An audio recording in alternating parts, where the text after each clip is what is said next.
भैया चीता है, कलाकार के है बाद ना।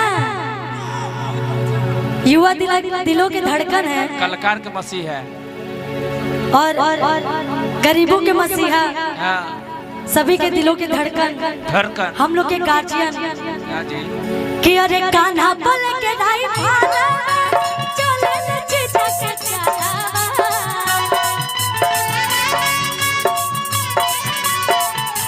अरे कान्हा बोल के दाई भाला चले न चीता के चाला।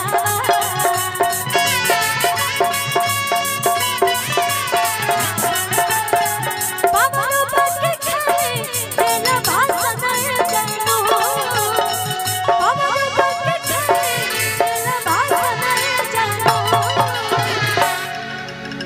हुआ सिंह सही नाम नहीं के बाबू, है ना।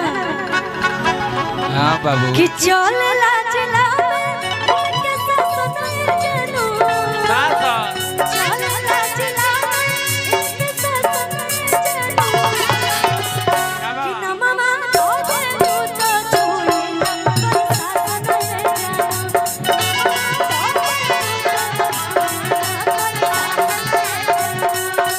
अरे कान्हा बोल के दाई भाला चले न चीता के चाला।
बॉर्डर पर